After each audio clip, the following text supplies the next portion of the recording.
Sitting in the back row of that classroom, I had the perfect vantage point to watch the trajectory of Alara and Julian. He was the athlete who never seemed to run out of energy, and she was the brilliant, untouchable academic who finally lowered her defenses for the sake of affection. It is unfortunate that their narrative could not withstand the simple, grinding reality of graduating and moving on. Years later, Julian moved back to the country. Someone in the old class messaging group began the process of setting up a reunion. People were plotting, hoping to maneuver the two of them into the same room to restart their relationship. And as for me, Alara's hidden husband, I just quietly pressed the button on the side of my phone and turned the screen black. I had only just managed to drag myself out of bed when the notifications from my high school group chat began to vibrate against the nightstand. They were discussing the logistics of a welcome back party for Julian. It was being framed as a chance for everyone to gather, catch up on life, and walk down memory lane. Then Julian appeared in the chat stream, posting a moving image that said, "I'm flattered." Immediately after that, a notification popped up indicating someone had created a separate, new group chat. Everyone was included except for Julian and Alara. The person spearheading this operation was Julian's old seating partner, Mitch. "You guys know the history, right?" Mitch typed. "Alara and Julian, our tragic pair. They only broke up because he moved overseas. As far as I know, neither of them is seeing anyone right now. Why don't we play matchmaker and help them fix what broke?" "Forget the drama," someone else wrote. "Why are they both still single?" "Your guess is as good as mine," Mitch replied. "And I am certainly not going to ask them. But someone like Alara, who is so focused and serious, once she learns how to care for someone, it usually lasts a lifetime." It is true, I have never seen her look at another person with that specific kind of warmth. Their relationship was essentially public knowledge throughout the entire school back in the day. I supported the idea of them together, just like everyone else. This entire scheme in the group chat felt incredibly presumptuous. I doubted anyone had actually bothered to ask the two people involved if they wanted this. The chat was becoming increasingly energetic. I have been a silent observer in that group for years, practically invisible to the rest of them.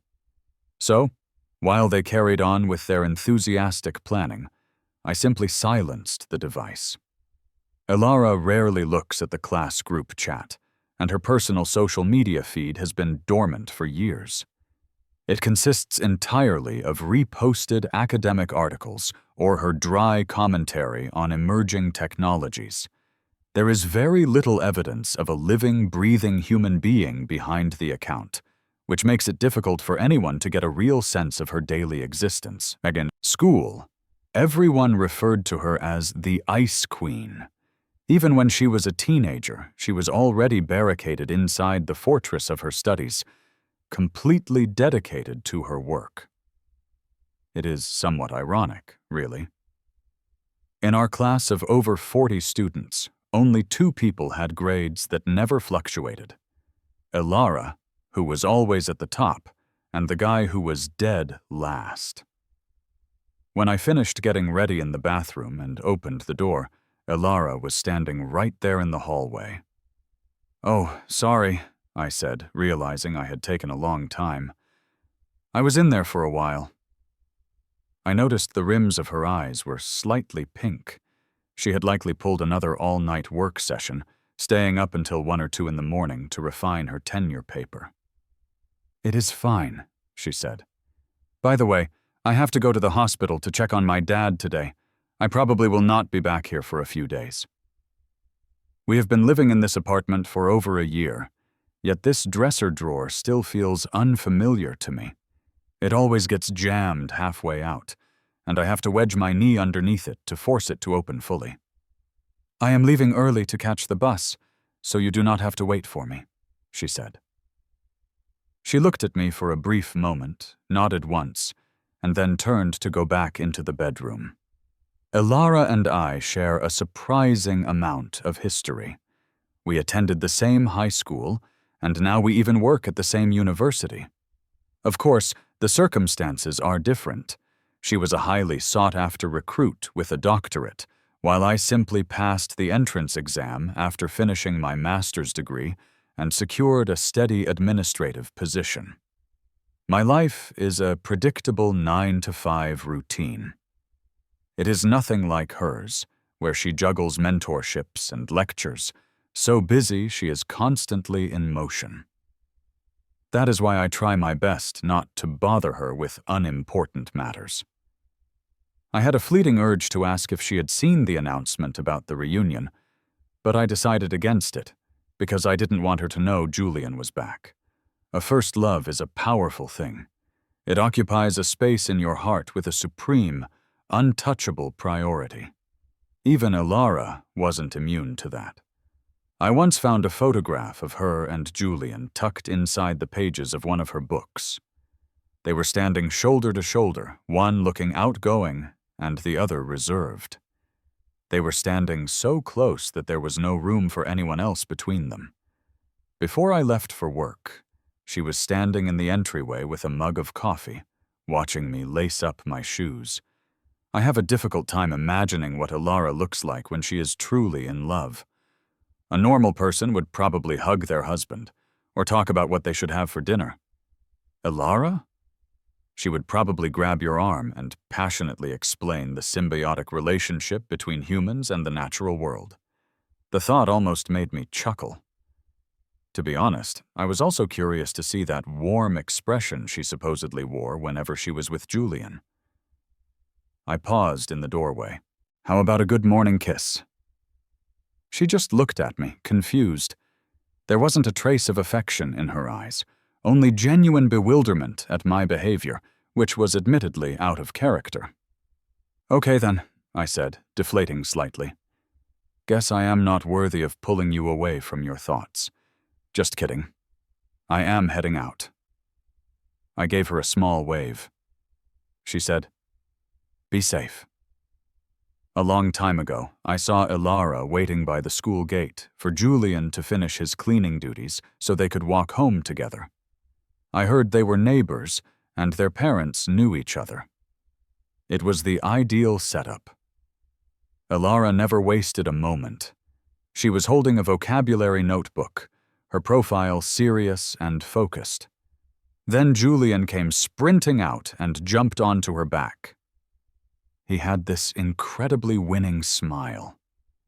He was our gym class representative, outgoing, energetic, and bright. He was the kind of person born to be the focal point of any room. Sometimes I thought Julian was foolish, chasing after Elara day after day. She never smiled at him, never got annoyed. He received no response, no sign of hope. But I was also incredibly jealous of his courage to just try. If I were like him, handsome, genuine, from a good family, would Elara have given me a second look? Our classmates loved to pair them up, calling them the Ice Queen and the Golden Boy, the genius who acted annoyed but secretly let him get away with everything. It was a compelling narrative. One day in gym class, Julian was running too fast and took a hard fall. The water bottle in his arms went flying. Everyone gasped. It looked painful. He was wincing, his face smeared with dirt. Elara walked straight over to him. The gym went very quiet. Everyone seemed to be holding their breath, waiting to see what would happen. Her expression didn't change. She reached into her pocket, pulled out a tissue, and knelt down to wipe his face. "Why are you so clumsy?" she asked. The scene had a certain beauty to it, almost like something out of a movie. It was hazy, a little raw, and bittersweet. And Julian, despite being scraped up and bruised, was smiling like a fool. The girls standing behind me let out quiet sounds of excitement. "Oh my God, she likes him," one whispered.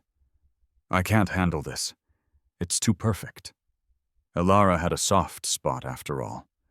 There is no such thing as a permanent wall of ice, only a persistent source of heat. Julian worked on Elara for a long time, and with his sheer persistence, he finally melted the heart of the girl who only loved to study. The whole school discussed it. Back then, I was smaller, thinner, and physically weak, a background character fading into the scenery of their romance. Their light was probably just too bright for me. A creature of the shadows like myself scurried away, afraid of getting burned, afraid they would see right through to the shameful secret crush I kept hidden in my chest. How could I have dared to compete? I wasn't handsome, I had no charm, so I just forced a smile and agreed with everyone around me, my heart not in it. Yeah, I'd say, they are sweet together. The only thing I ever dared to do was exchange a few functional words with Elara. "Elara, I need to collect the biology homework." Last month, my father was diagnosed with glioblastoma. The prognosis for this specific disease is terrible.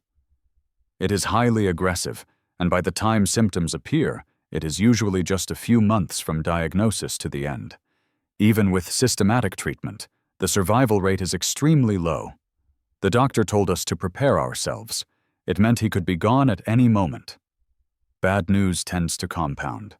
He spent his whole life raising my sister and me on his own, seeing us get married and settled. This was supposed to be his time to relax and enjoy his later years, but he was taking it surprisingly well. He felt like he had done everything he needed to in this life, with no lingering regrets. My sister runs her own business, and is much busier than I am, so I am the one who spends most of the time at the hospital with him. My boss was understanding and approved my request for long-term leave. "How has Elara been with work lately?" my father asked. "Pretty busy." "You two are turning 28 next year. Are you planning on having kids or what?" I sat by his bed, carefully peeling the skin off an apple in one long strip.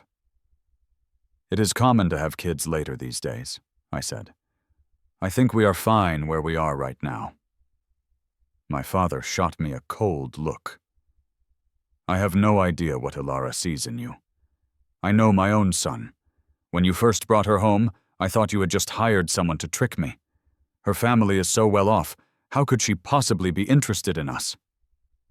My hands slowed down. "Elara is a wonderful person," I said quietly. "She is so good I cannot find a single fault. You would be lucky to find someone like her these days. But you do not have any advantages. You are average-looking, and we are not in the same financial league. How are you going to keep her?" I listened without interrupting. It was the same lecture he had given me hundreds of times. Ultimately, he believed a prize like Elara shouldn't have fallen into my lap. With her family background, looks, and talent, she could have anyone. The one person she couldn't possibly love was me. I shouldn't aim so high. I should be more realistic.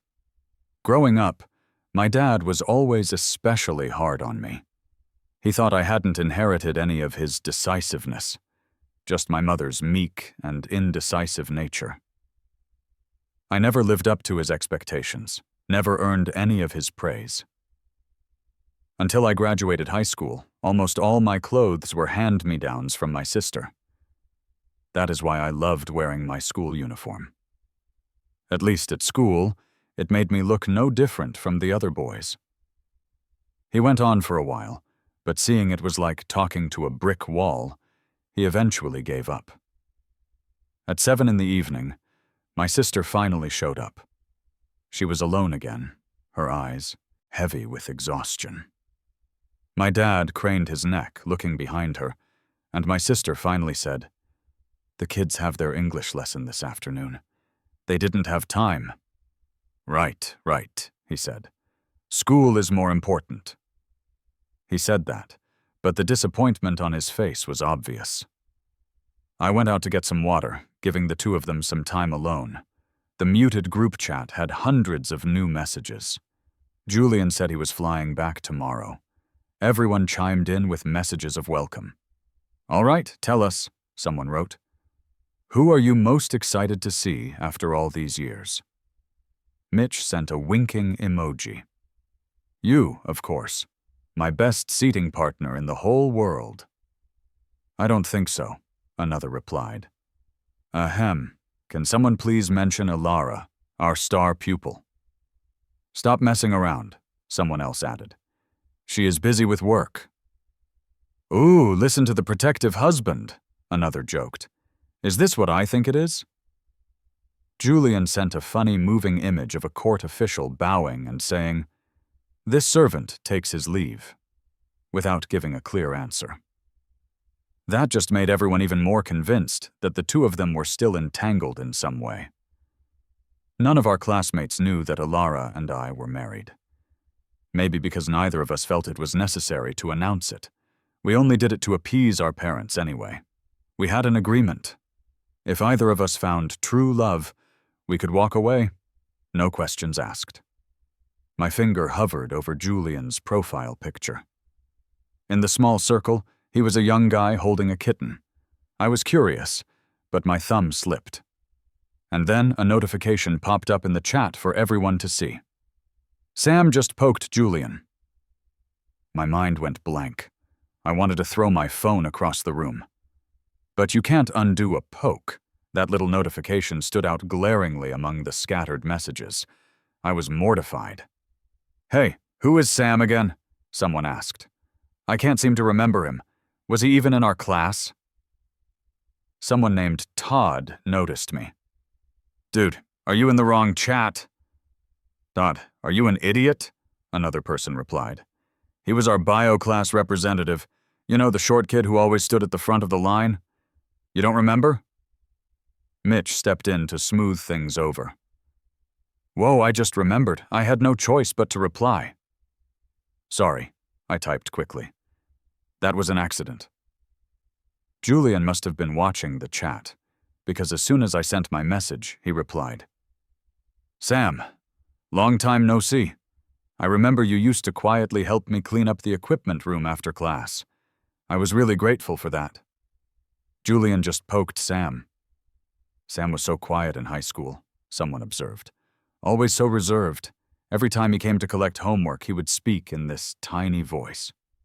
"Ha ha, Mitch, you can't talk," Todd added. "Weren't you always sitting in the front row?"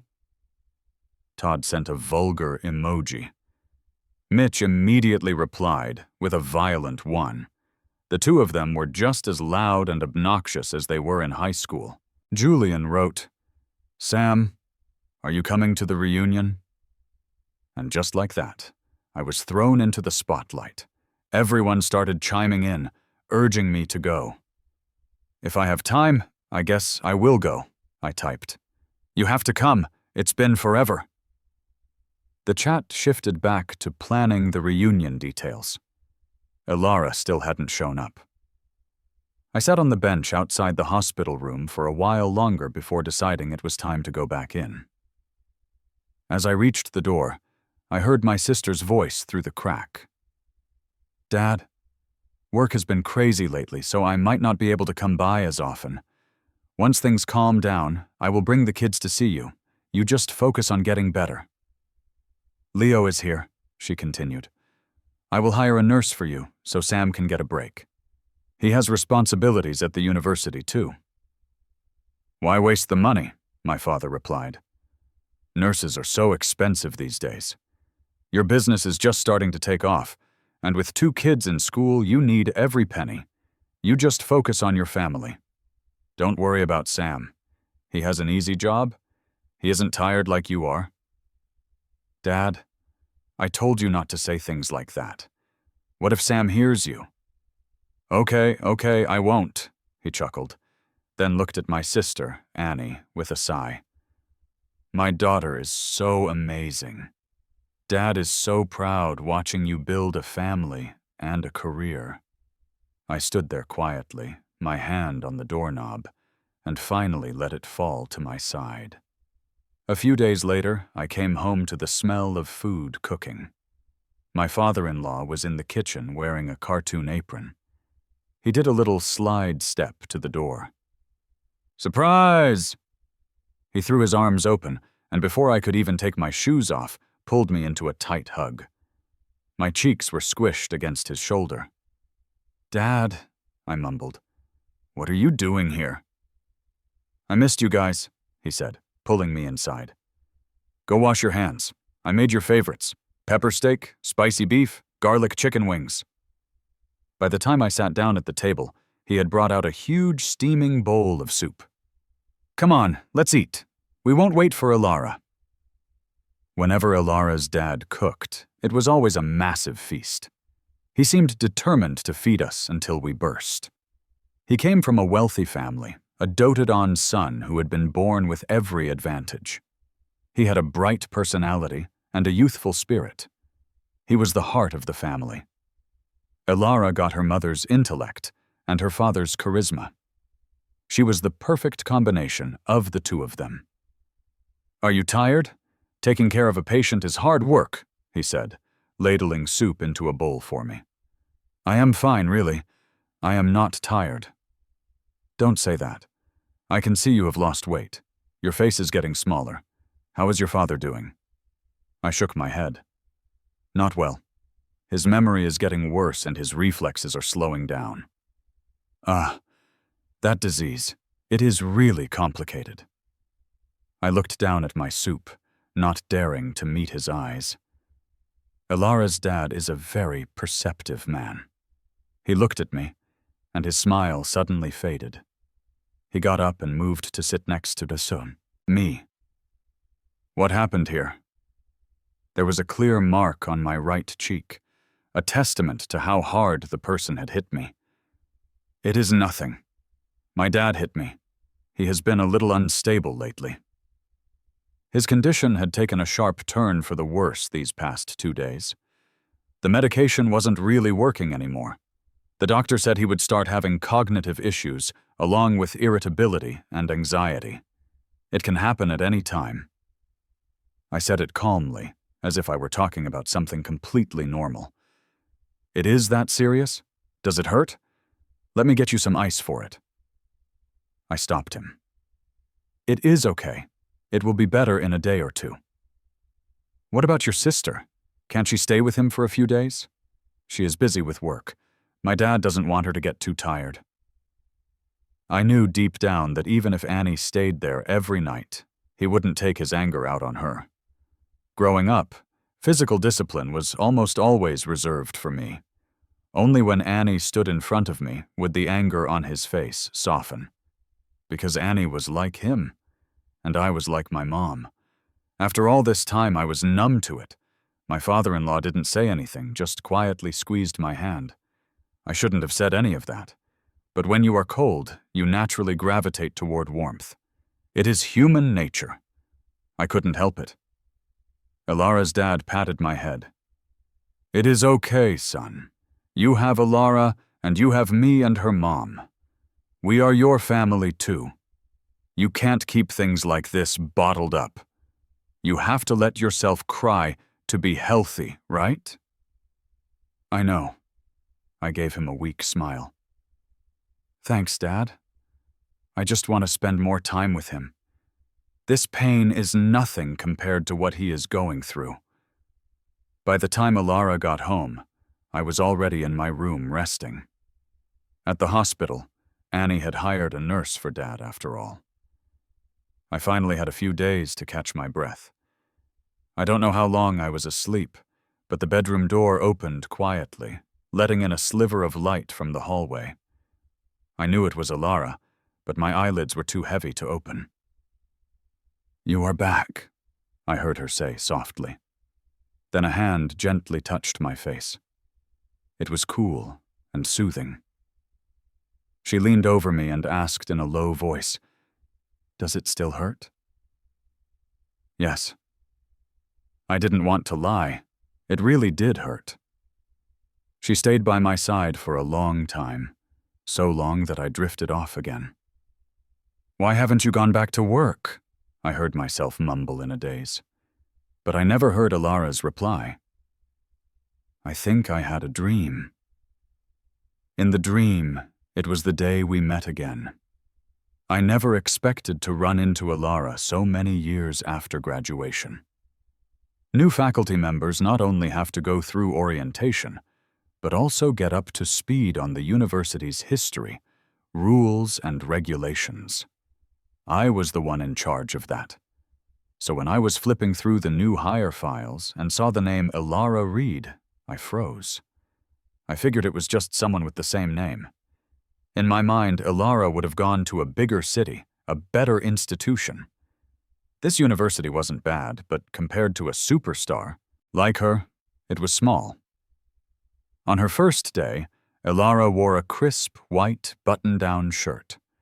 She had shed the awkwardness of youth and become even more elegant and refined. We ran into each other around a corner. I looked up at her as I apologized. In my surprise, the words just tumbled out of my mouth without thinking. "Oh, Ilara," my eyes went wide. "It is me, Sam." Looking back, I am sure Ilara had no idea who I was. After all, I have never been someone who stands out. Not particularly handsome or outgoing, just a normal guy who tries hard. After I spoke, she paused for a second, then gave me a polite nod. "Long time no see." My colleagues would gossip about Ilara in private. "We have got a real treasure at this school now. Look at her face, her figure. If I weren't married, I would be all over that." One of them winked at me. "I hear she is single. You two are old classmates. What do you think? Maybe you could see where it goes." I just smiled and didn't say anything. After I started my career, I began paying more attention to my appearance. I would wear nice casual clothes, and even bought a small used condo not far from campus. The decor was nothing special, but it was cozy. I became much more outgoing than I used to be, playing sports or going to the movies on weekends. I had obtained so many of the things I once wanted, so when I saw Ilara again, I started to have ideas I shouldn't have. I secretly created coincidences to get closer to her. I helped her get familiar with the campus, organized her files, and quietly told her which department heads were the most difficult and which cafeteria stalls had the worst food. We became much friendlier and would occasionally have lunch together. She was as popular as ever. Every one of her classes was packed. Ilara is a slow burn. After a while, she started telling me about the students she was mentoring. Sometimes she would even try to explain some professional concept that went completely over my head. She would glance at me, see the total confusion on my face, and then she would give a faint, soft smile and say in a low voice, "Let me tell you a different story." I felt like we were getting closer. Away from the confines of high school, I grew bolder. The stupidest thing I did was run back to the school at 8 o'clock one night. It was pouring rain, but the light in Ilara's office was still on. I stood under the awning of the science building with my umbrella, waiting for that light to go out. At 9, Ilara came downstairs. I gave her a big grin, my teeth chattering from the cold. "Fancy seeing you here. Working late too?" She seemed a little surprised. "You are still here this late?" I scratched my nose guiltily. "Had some work to finish up." It was about a 10-minute walk to the parking lot. We huddled together under one umbrella, standing very close. The rain and fog enveloped the city, and the raindrops pounded like my racing heart. She insisted on driving me home. The drive was short. Before I got out of the car, I worked up the courage for the first time to say goodnight to her. Her voice was so gentle it was easy to misinterpret. "Good night. Sweet dreams." After I moved out, my dad started calling me several times a week. It was always about one thing: blind dates. Annie got married to her long-term boyfriend right after graduation, and in the blink of an eye she had 2 kids. So my dad's main mission in life became finding me a partner. He was old-fashioned. Love wasn't important. What mattered was finding someone you could build a life with. I told him I would just get a dog. My dad told me to get lost. Ever since I reconnected with Alara, I had been even more resistant to his matchmaking. Finally, he promised me this was the last time. If it worked out, great. If not, he would leave me alone. But on my way to meet the blind date, I ran into a man walking his dog. The leash snapped, and the little dog shot off like a rocket. The man was frantic, shouting and chasing after it. I dropped my bag and took off running, chasing that little thing for 2 full blocks. By the time I brought the dog back, my hair was a mess, my clothes were soaked, and I looked like a wreck. The man holding my bag was moved to tears. He immediately invited me to his house for a rest. I was still out of breath and waved him off. "It is no problem, sir, really. I am happy to help, but I have to be somewhere, so I can't." When I turned around, Alara was standing right behind me. The dog saw her and started wagging its tail furiously. She tilted her head. "Sam!" Before I could say anything, the man exclaimed, "Oh," and came closer. "Alara, is this your friend?" "Hello there. I am Alara's father, Mr. Reed. Hello." "My name is Sam." My mind went blank with nervousness, and I quickly bowed. "Well, what a coincidence." He explained what had happened, and the whole time Alara just stared at me. After a moment, she suddenly reached out as if to brush the wet, sticky strands of hair off my face. I think it was just an unconscious gesture, but it startled me. When I realized what was happening, my face flushed. "I am sweaty, don't touch me." It was as if she didn't hear me. She asked casually, "What are you doing here?" "I am meeting a friend. I just happened to run into your dad." "A guy?" I bit my lip, finding it hard to say. "A blind date." Alara froze and said nothing more. Her father, however, was surprised. "Oh dear, that is not good timing. Sam, look at you. You are all sweaty. You will catch a cold if you go like that. Why don't you text the other person and tell them something came up? You can reschedule for another day." He took my hand. "Our house is very close. Come over, change your clothes, and have dinner with us. How about it?" He didn't seem to be giving me a choice. I looked at Alara, pleading for help. She was walking behind us, holding the dog's leash. She seemed lost in thought, her expression unreadable. "By the way, Sam, can I get your number?" her dad asked. I looked away, my head spinning. "Huh? Oh, sure, of course." And just like that, Alara's dad and I became good friends. He seemed intent on setting me up with his daughter, often inviting me over for dinner on the weekends. I was afraid that if it went on for too long, Alara would start to resent it, so I started making excuses to turn him down. The blind date was completely forgotten. Until a month later, when a woman cornered me at the school gate. She had perfect makeup and was dressed head to toe in designer brands. She handed me her business card with a smile. "Mr. Davis, hello. My name is Lynn. Your father set us up." Just then, Alara appeared behind me. Her hands rested on my shoulders as she asked, "What is going on?" The woman's smile vanished. She looked from me to Alara and said bluntly, "You have a girlfriend?" Sensing hostility, Alara pulled me closer. "Yes, I do. And you are?" The woman eventually left, muttering under her breath, but Alara's hands never left my shoulders. She led me to her car, helped me buckle my seatbelt, her face very close to mine. She saw my wide-eyed expression and whispered, "You have to commit to the role, right?" My face turned bright red. Right. Like a patient on the verge of death, I looked at her with pleading eyes. "Should we get married?" Because of the dream about the past, I slept very deeply.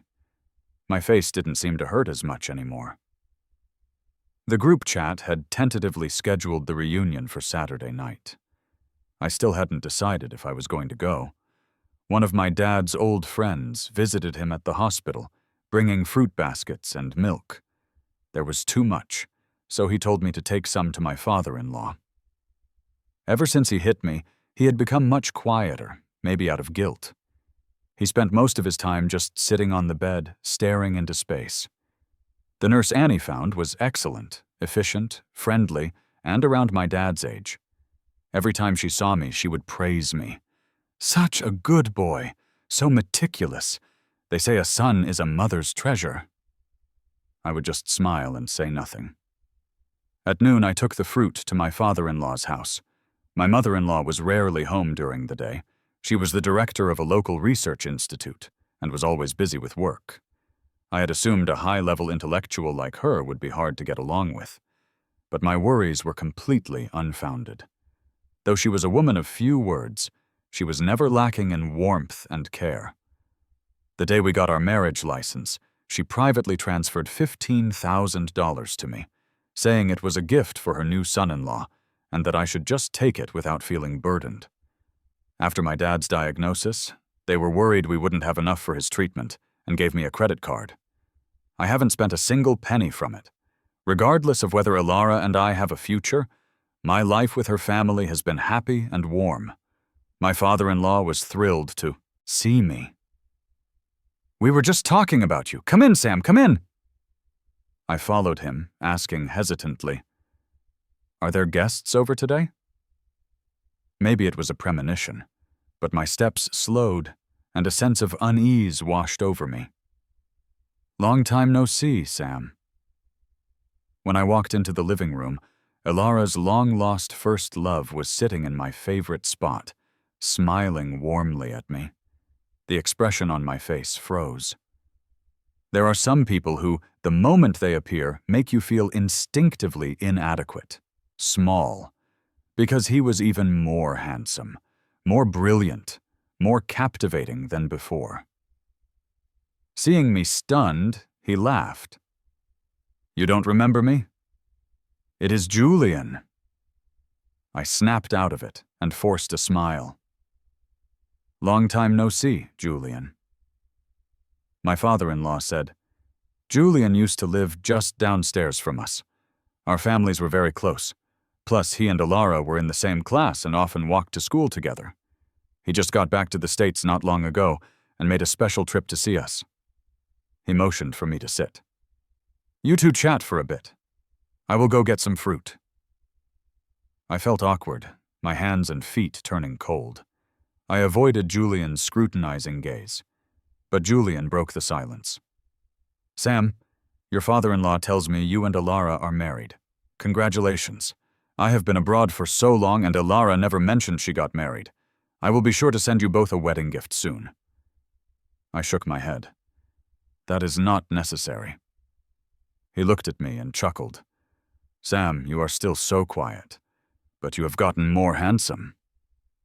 Just then, my father-in-law came back with a plate of sliced oranges. "By the way, Julian, does Ilara know you are back?" "Oh yeah, she knows. I told her I wanted to come visit you and was afraid you might have moved, so I asked for your address.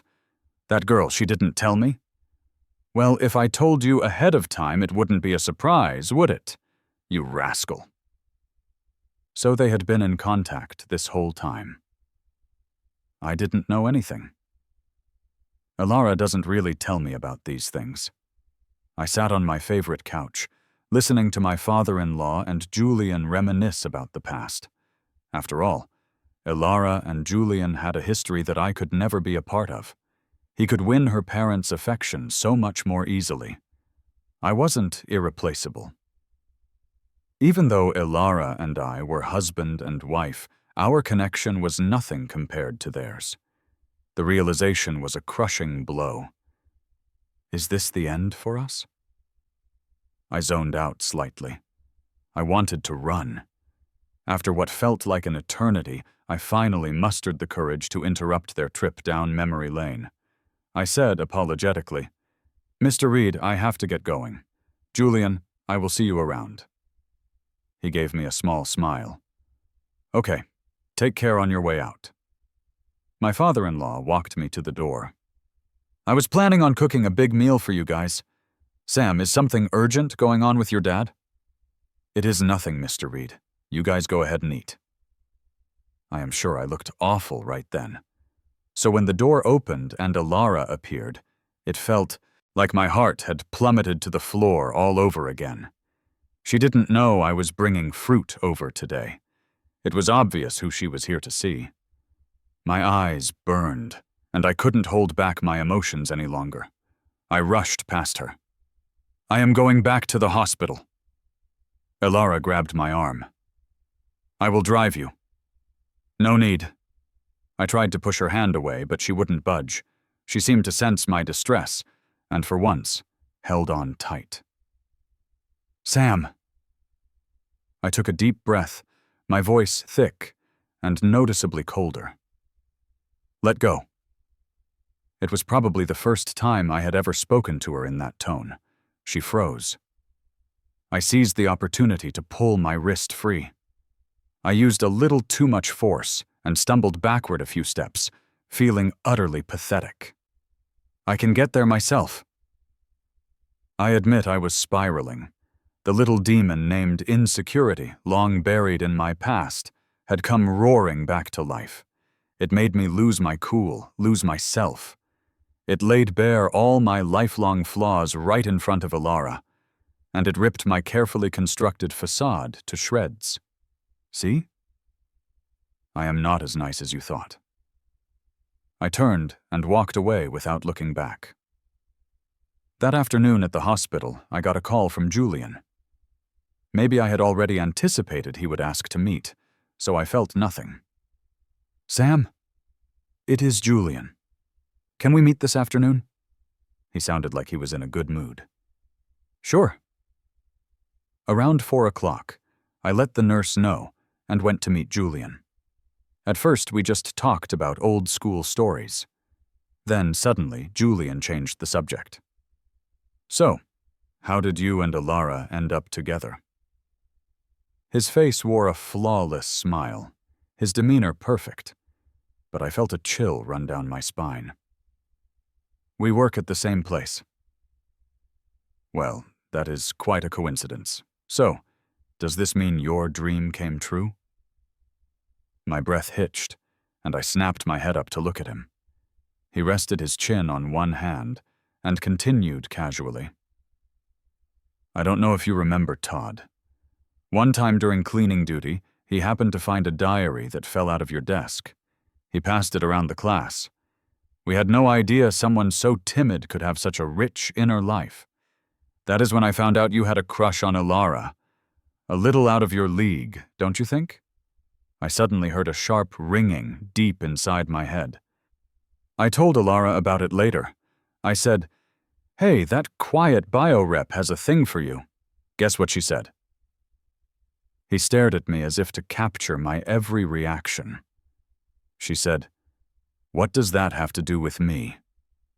Thump, thump, thump. So, after I got with her, I was worried you would be upset.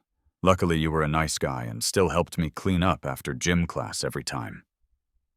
I looked down, silent, my nails digging deep into my palms. "You mean she knew I liked her the whole time?" "Of course. We all knew," he said cruelly. "You were the only one who didn't, Sam. But it is fine. A lot of guys liked her. You were just one of them." He was forcibly dragging all the secret shame of my teenage years into the harsh light for everyone to mock and ridicule. My boyish crush, which I thought I had hidden so well, had become gossip, belittled and insulted. A wave of intense nausea washed over me. Oh, right. It seems Alara doesn't want anyone to know about your relationship. Don't worry, I will keep my mouth shut at the reunion. He finally dropped the smile, his tone turning cold. Sam, I am a straightforward person, so don't take this the wrong way.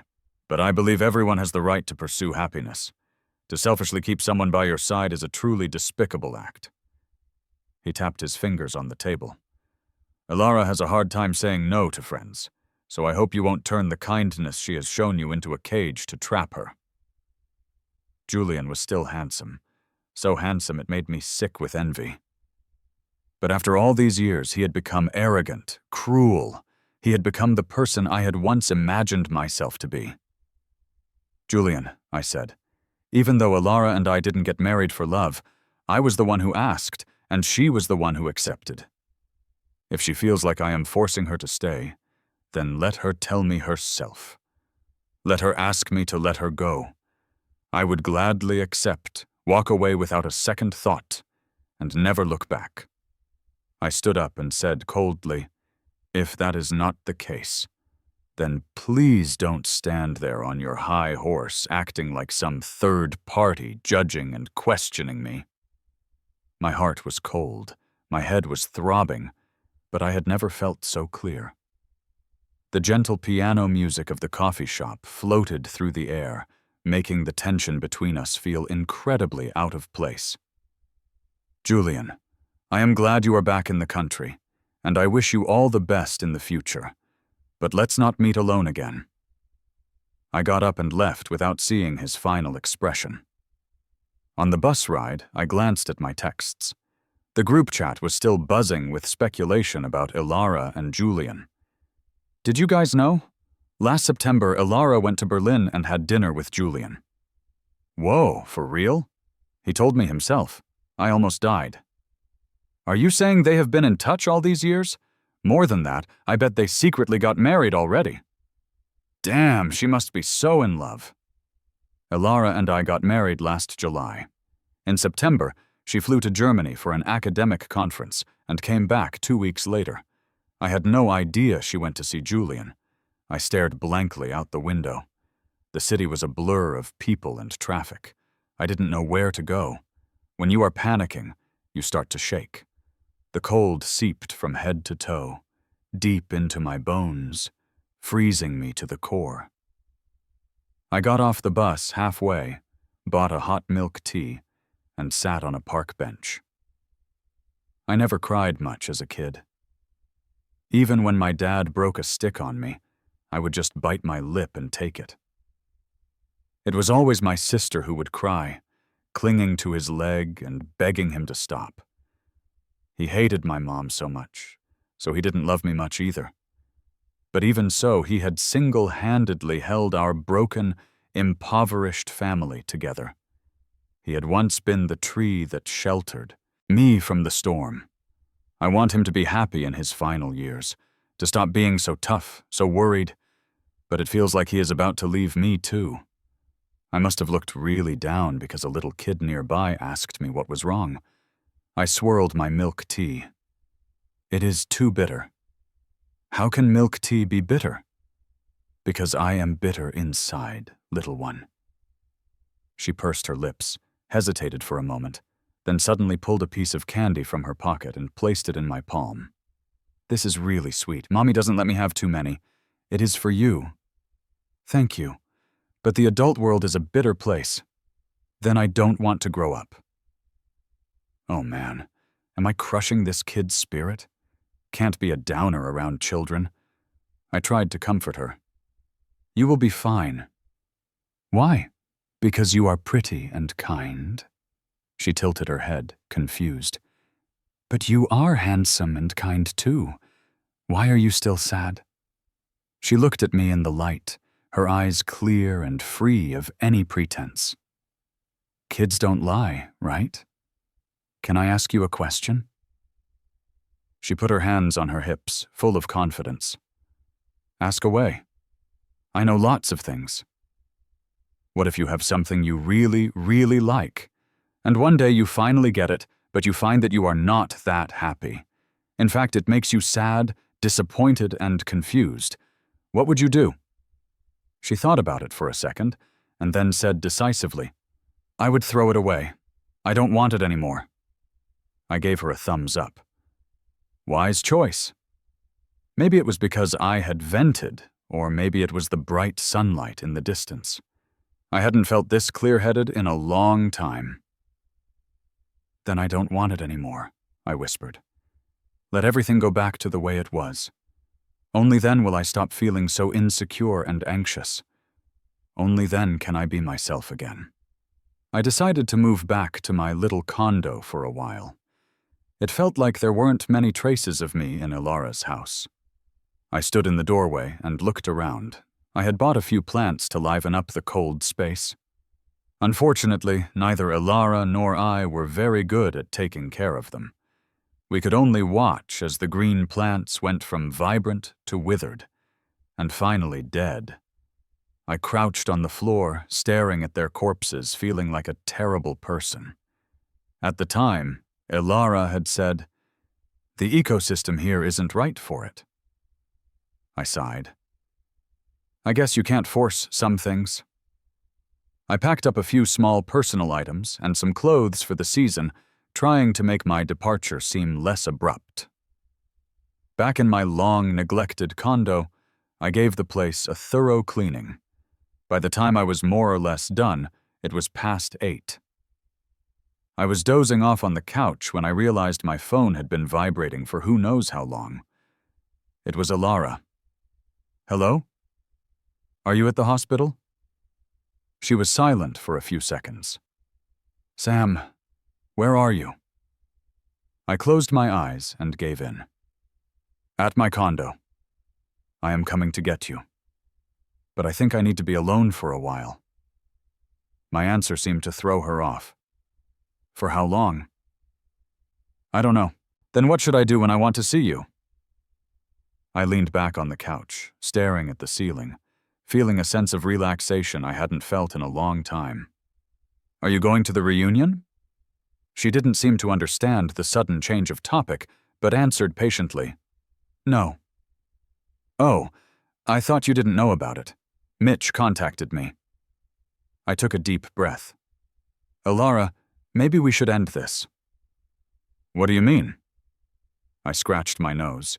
She was really going to make me spell it out. "I mean a divorce. Marriage and divorce, are they just casual things for you to bring up whenever you feel like it?" Her voice grew colder, sending a shiver down my spine. I couldn't imagine her being angry. Then again, Ilara was like a difficult book. I had flipped through her pages 1,000 times, but only understood the surface. For instance, when she was struggling with something, her brow would furrow, her lips would press into a thin line, and she would sit there for an hour without moving, determined to wrestle with a difficult passage until she understood it. There was a time when my favorite thing to do was just quietly watch her. But she is a person who values her personal space, so I have always felt like an intruder buzzing around her with my one-sided affection. Of course not. Every word I have ever said to you has been serious. The line went quiet. I just feel like we don't kiss, we don't hug, we don't sleep together. We are just doing this for our parents. When the time comes, we should go our separate ways, right? I let out a small laugh. I am actually curious. Why did you agree to my ridiculous proposal in the first place? Back then, she hadn't even hesitated for long before saying, "Okay." "Are you going to tell me it is because you liked me a little? Please. We barely spoke a few words in high school. Do you just say yes to everyone who likes you, Sam? Was it because I looked so pathetic that you felt sorry for me?" "Sam!" She was genuinely angry now. "Stop it. You need to calm down. We can't have a rational conversation right now." Believe it or not, I am perfectly calm. I am on my way over now. Did you know for a while that Julian was coming back? She paused, then said, "Yes." When you went to Berlin, were you there to see him? She went silent, which felt like a confirmation. Have you ever thought about getting back together with him? I wanted to ask, but I realized there was no point. Well then, I wish you two the best. Hope you can rekindle things and live happily ever after. At first, I just wanted Alara by my side. Then I wanted Alara to love me. But that turned into an insurmountable mountain, leaving me exhausted. Just as I said that, my phone conveniently died. The world went quiet again. The black screen reflected my tired face. I lay down on the couch feeling drained, with no desire to find a charger. That night, I went back to the hospital. My dad was already asleep. I sat on the bench outside, his door staring into the dark until morning. Did you and Alara have a fight? She came to the hospital looking for you yesterday. It is normal for couples to fight, I said. Annie and her husband fight all the time, and they have 2 kids, don't they? His eyesight had deteriorated badly. He stared into space as he talked, his face expressionless. I had no desire to argue with him. He no longer had the power to control my life anyway. He had brief moments of clarity each day. The rest of the time he was delirious, muttering for my sister to drink less. Too bad Annie couldn't hear him. After talking for a bit, my dad fell asleep again. The toll of the disease and the side effects were causing his body to rapidly decline. His neurological functions were collapsing. If there is a heaven, I hope he gets there soon to find peace rather than being tortured like this. A few days later, I found some time to go to Alara's place. I left a signed divorce agreement and a bank card on the table. The money in the account was everything her parents had given me. I hadn't touched a cent. I sat in a chair for a while. I felt lost. In over a year, it felt like I hadn't made a single happy memory here. When Alara was home, she spent most of her time in her study. We had our own spaces and never interfered with each other. Sometimes, on a whim, I would bake something for her, hoping to see a special expression on her face. It didn't have to be more than what she showed Julian. Just a little would have been enough. But she would just glance at it and say, "You don't have to make these for me. I don't really like sweets." At 1 in the morning, I sat on the floor of my room in the faint moonlight and ate every last bite. Everything I owned fit perfectly into one suitcase. I placed the house key next to the divorce papers. She would see it right away. The door closed slowly. We were over. "The reunion is tomorrow," Mitch was wailing in the group chat.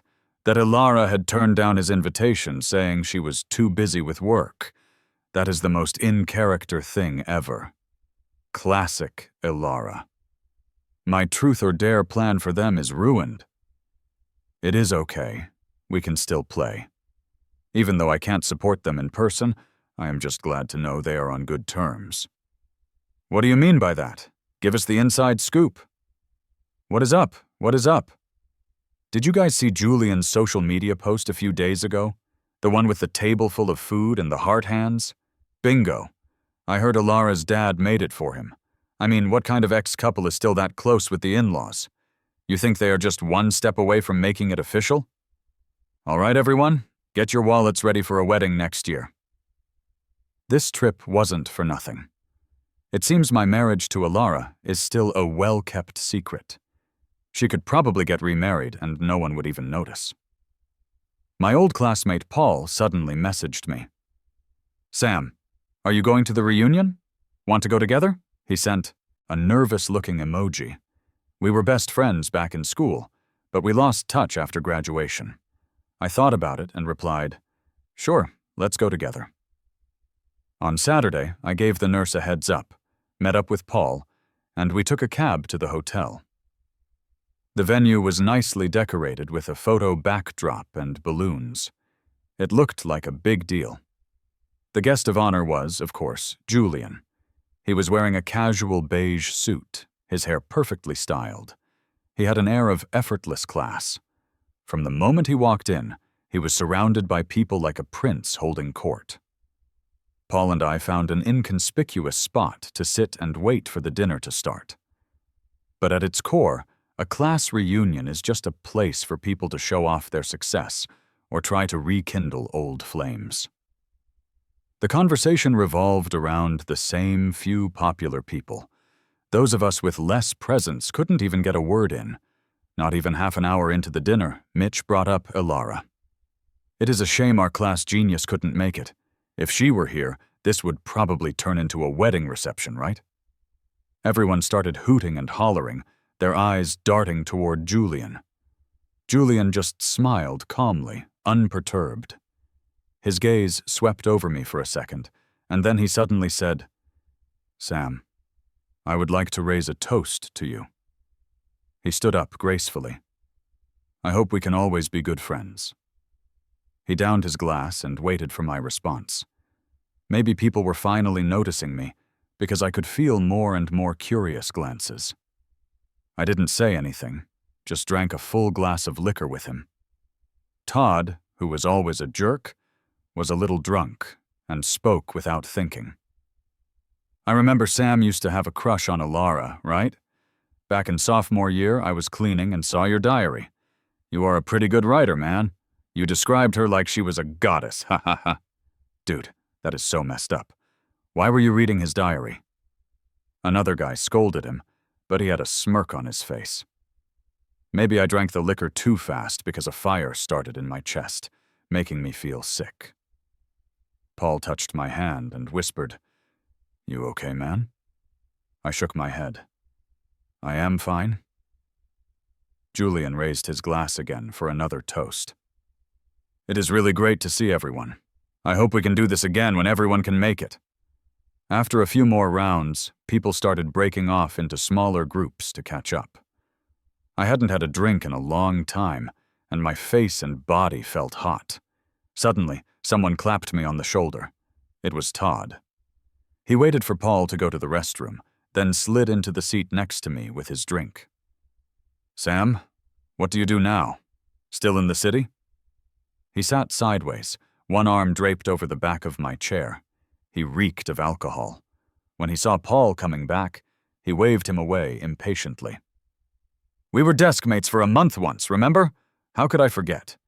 You were always the last one to turn in his bio homework, getting me yelled at by the teacher for being too slow and irresponsible. So, eventually I stopped waiting for him. When I came back from the teacher's office, all the books on my desk had been pushed onto the floor. They were covered in footprints." Todd glared at me. "You did that on purpose, didn't you, Sam? Later I privately told our homeroom teacher about it and he moved my seat." I gave him a cold look. "I remember. You were mad I handed in the homework before you could finish copying it and you threw a fit. Hey, we were all young and stupid back then, right? My bad. I was such an asshole." Todd licked his lips. "You know, you are way more handsome than you used to be. You look good." My hand was on my glass, and I was about to throw its contents in his face to snap him out of it. Then I heard him yell, "Ow, shit!" It was so loud that almost everyone looked over. I turned around and saw Elara standing behind me. She had twisted the arm he'd draped over my chair into an unnatural angle, making him yelp in pain. "Who the hell?" Elara shoved him away, her eyes dark. "I am his wife." The entire room went silent. I was instantly sober. Todd rubbed his wrist, looking Elara up and down. His face changed. You are not Elara Reed, are you?" Elara acted as if she hadn't heard him. She reached out and touched my cheek. "Why are you drinking? You know you can't hold your liquor." "What are you doing here?" "I came to take you home." I looked up at her, and maybe it was the alcohol, but she seemed like a stranger. Mitch ran over to play peacemaker. "Oh, Elara, since you are here, why don't you sit down and have something to eat?" "No, thank you. I am just here to pick up my husband." "You and Sam, are you married?" Elara didn't confirm or deny it, Mitch took a deep breath, looking at me in disbelief. Elara helped me up, put my coat on, and zipped it up. From the moment she arrived, she hadn't looked at Julian once. All her attention was on me. An awkward silence fell over the room. I said in a voice only Elara could hear, "Right now we are. Let's go home first." She took my hand and started leading me out. "Elara, you are doing this on purpose, aren't you?" Julian's voice came from behind us. "Do you think making Sam pretend to be your husband is going to get back at me?" He sounded unusually emotional, his voice cracking. "I know you have been upset ever since I broke up with you, but you don't have to drag Sam into this. He is innocent."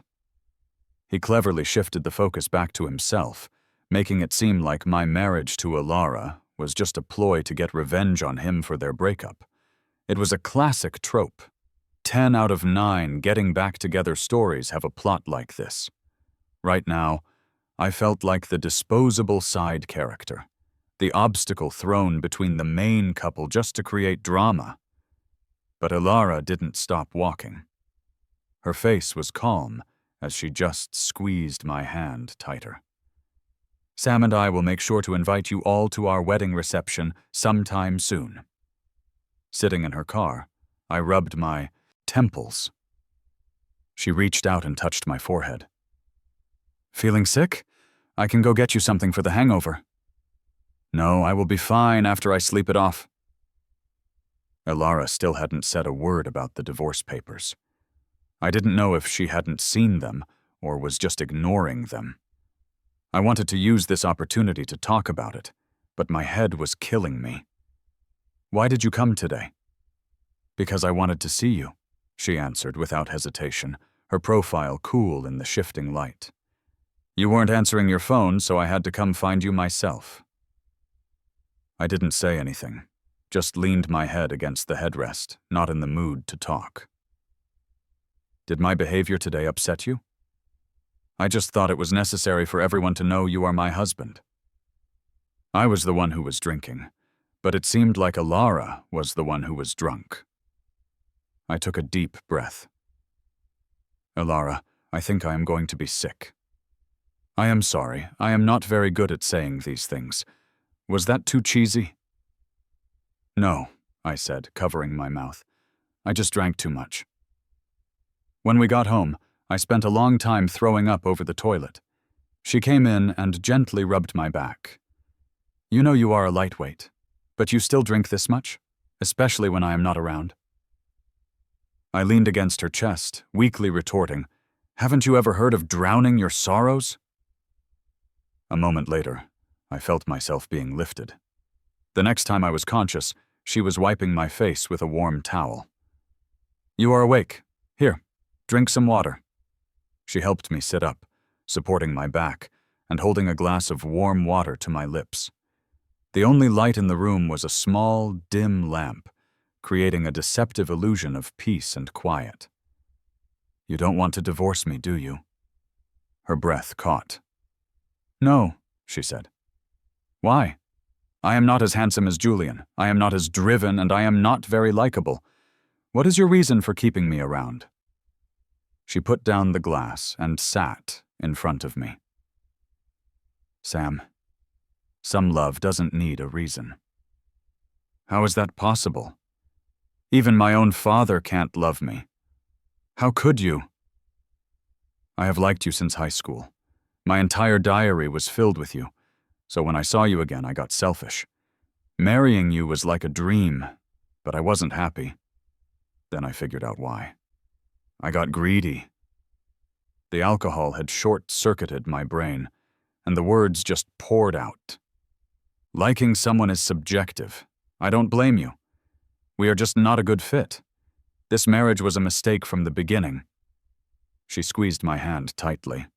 "Sam, it is my fault. I was too arrogant. I thought love didn't need to be spoken, that if enough time passed, you would just accept our marriage as fact. I waited until we were falling apart to try and fix things. I like you. Love you more than you can imagine." She must have rehearsed that speech for a long time because she said it all in one breath, waiting nervously for my reaction. I found it funny. I blinked my tired eyes and looked away. Don't. I don't believe you. I am tired. Just let me go. I will apologize to your dad. I pulled my hand away and lay back down. Exhausted, I fell asleep quickly. The next day, the usually boisterous group chat was dead silent. Only Paul messaged me to ask how I was feeling, saying I looked pale yesterday and he was worried. A little later, he asked cautiously, "Are you and Alara really married? You left early yesterday, so you didn't see it. Julian was ranting for a while. A lot of people were comforting him. Some were even saying you were the other man. But I know you are not like that. Besides, they broke up ages ago. Who is the homewrecker here is anyone's guess. You should invite me over sometime. I am really curious about your love story." I thought for a long time about how to reply. In the end, I just said, "Let them think what they want. I am fine now. Thanks, Paul." Since I had moved all my luggage back to my condo, I had to borrow some of Alara's clothes. When I went out to the living room, the divorce papers, key, and credit card were still sitting where I'd left them. Alara hadn't gone to work. She was busy in the kitchen, surrounded by clouds of steam. I only remembered about a third of my drunken rambling from last night, so seeing her this morning felt awkward. She heard me and turned around. Her glasses were fogged up, which was kind of funny. "Come sit down. I made porridge." She ladled a bowl and brought it over. "It is my dad's recipe. It might not be as perfect as his." I took a sip. It was sweet and fragrant with goji berries, red beans, and dates. "It is delicious." "Good." She seemed to let out a breath of relief. Such a scholar, precise with no room for error. We had always been more like roommates, but today the atmosphere was different, charged with an undercurrent of tension. "Sam, there are a few things I want to clear up." She sat up straight, her expression serious. She even had a small stack of papers next to her, as if she were about to give an important speech. I put down my spoon and sat up straighter, feeling a little uncomfortable. Julian and I were in a normal relationship when we were young. We had a normal breakup. To be honest, he had a big impact on me, and it made me question if I still had feelings for him. But then you came into my life and I felt fulfilled and happy. The funny thing is, I didn't think of it as love. It was more like having a good friend, a confidant. I gradually got used to you being around. One day I saw you squatting next to the plants, mumbling some silly spell, and I thought it was adorable. I started watching you without realizing it, captivated by all your little quirks. You have such a passion for life. Compared to you, I am full of flaws. I thought love meant giving you space and respect, but love is actually simple. It is about being responsive, about following through. Unfortunately, I learned that too late. She gave a bitter smile and continued. When I went to Berlin, it really was for an academic conference. The professor who went with me can vouch for that. She pulled out a piece of paper. It was a printout of a group chat with her mentors, clearly stating the time, place, and schedule of the conference. Alara had replied, "Got it." Secondly, my meeting with Julian in Berlin was completely coincidental. He was one of the event organizers. We just attended a dinner with a lot of other people. We chatted a bit because we were old classmates. Everyone there can attest that there was nothing going on between us. The next page was her chat history with Julian. There were only a few messages, and Alara's tone was always professional. Just before Julian was about to return, he messaged her. "Alara, I am coming back to the States. I would like to visit your parents. Would that be okay?" Alara's reply was brief. She sent her parents' address followed by 2 words. "That's fine." The last page. It was a full page of self-criticism and reflection. Arrogance, The most important thing in a marriage is complete honesty. My arrogance led to many unnecessary misunderstandings. It was very immature. Boring. As your wife, I treated expressing my love as unimportant and forced you to guess what I was thinking. That was very selfish. Dishonest. My love should have been unconditional. I should have told my husband every day what a special person he is, deserving of all the unprompted love in the world. Elara read each point out loud. I sat there stunned, my fingers trembling. I was both bewildered and terrified by everything she was saying. She touched the back of my hand gently, comforting me. Then she got up and brought the divorce agreement over to us, and signed her name. I love you, but you are free. You can say when we start and when we stop. I am completely in your hands. My upbringing turned me into someone with low self-esteem, afraid to face my own feelings, constantly putting myself down. In dissecting herself, Elara had dissected me too. We were both responsible for this failed marriage. I thought I looked at her with red-rimmed eyes. You are the one who fixed the drawer, weren't you? Yes. And that time you put cold compresses on my face all night. I don't think you are so smart anymore. You are actually kind of dumb. She looked down and smiled softly. Very dumb. And just like that, we got divorced. We went to her parents together and explained everything. Her father cried, holding my hand and refusing to let go. Luckily, they didn't blame me. Before I left, they told me to come over for dinner often. Elara drove me to the hospital entrance. Before I got out, she asked, "Will you get annoyed if I call you often?" I thought about it. No. I had one foot out the door, then I sat back down. And if I kiss you, will you be disgusted? At that, she raised an eyebrow. Are you rewarding me? I shrugged. That time I offered you a good morning kiss, you seemed to hate the idea. She scratched her nose awkwardly. I was really nervous then. Just tense. Oh, one more thing. On the third shelf of your bookcase, there is a copy of Sapiens. The photo of you and Julian is still inside. Anyway, I am going now. I gave her a wave. Drive safe. Elara used to be an obsession, a distant star. But now I see she is just an ordinary person. There are no gods. When I saw myself as inferior, everyone else became a god. Ha! How ridiculous. A month later, my dad passed away. He left suddenly, as if waking from a very long dream. I was hit with a wave of immense grief and emptiness. In that instant, I realized I didn't have a father anymore. When I came to, Elara was holding my hand, walking with me. My eyes were vacant. In the distance, I saw my sister kneeling on the floor, bowing her head several times toward his hospital bed.